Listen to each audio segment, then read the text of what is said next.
Қазақ ұлттық аграрлық зерттеу университетінің аясындағы Қазақстан-Жапон инновациялық орталығының зерттеу лабораторияларының біріне келіп тұрмыз.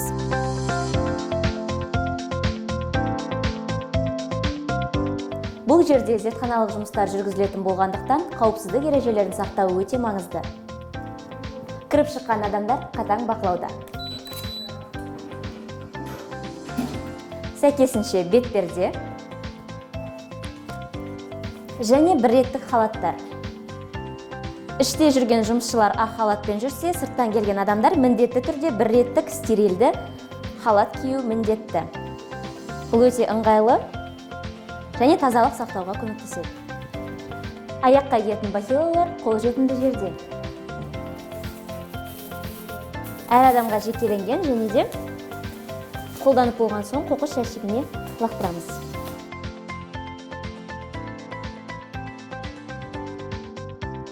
Гендік талдау түсінігін көп естігенімізбен, оны көзіңізбен көру әрқашан бұйыра бермейді. Сондықтан бүгін біз сіздермен бірге жасыл биотехнология және клеткалық инженерия зертханасына келіп тұрмыз. Есіктің ар жағында не болып жатқанын бірге тамашалайық. Сұрақтарымыздың жауабын зертхананың кіші ғылыми қызметкері Ақеркеден алатын боламыз. Ақерке, сәлеметсіз бе? Біз 2 күн бұрын сізге сынамаларды жіберген болатынбыз. Мен анализдің қалай жүретін жұмыс барысын сіздерге қысқаша түсіндіріп өтейін. Бірінші боксқа жүріңіздер. Мұнда сынамаларды дайындау боксы. Мынау сіздердің біздің лабораторияға жіберген сынамаларыңыз, яғни түктері. Осыдан біз жануардың әкесін анықтайтын боламыз. Бірінші мұнда біз сіз алып келген сынамаларды тіркейміз. Мынау тіркеу журналы.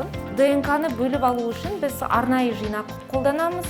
Және сол жинақпен бірге келетін ДНК-ны бөліп алу кезеңдері жазылған протокол болады. Біз сол протоколға сүйене отырып ДНК-ны бөлеміз. Барлық түктер емес, тек қана 5-6 түк жетеді. Міне сіз алып келген түктер. Біз осылардан ДНК-ны бөліп алу үшін түктердің тек қана басындағы, орыс тілінде айтқанда, волосяные луковицы, тек қана соны қолданамыз. Механикалық тазалау арқылы түктерді бөліп аламыз.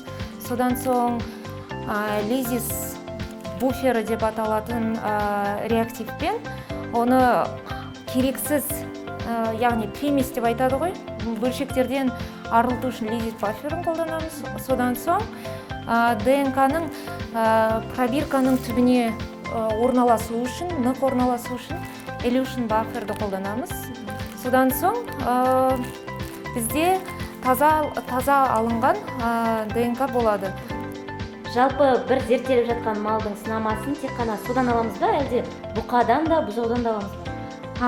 Яғни сіз әкелікті анықтап жатсаңыз, онда бізге бұқаның да және соның төлінің екеуінің де шаш түктері қажет. Себебі біз оның бір нәрсеге сәйкестендіріп алу үшін тексереміз ғой. Сондықтан екеуінің де сынамасы қажет. Және де маңызды сәт, егер біздің зертхана СНП әдісі бойынша генотиптеу жасайды, мысалы бұқаны кезінде СТР әдісімен генотип жасап, бұзаудыкін СНП жасап анықтауға болмайды. Екеуінікі бірдей болу керек. СТР әдісі де қолданылады, таза нәтиже бермейді. Онда мысалы бір бұзаудың потенциальный дейді ғой, 3 әкесі болып қалу жағдайлары болады. Ал СТР таза және де толық результатты көрсетеді. СТР әдісі ол ескі әдіс болып саналады, ал СНП жаңа. Біз әлемдік деңгейде конкуренцияға шығатын болсақ, біздің ғылыми қызметкерлер болсын, фермерлер болсын, олар жаңа әдісті қолданып, осы жаңа әдіске бет бұру қажет.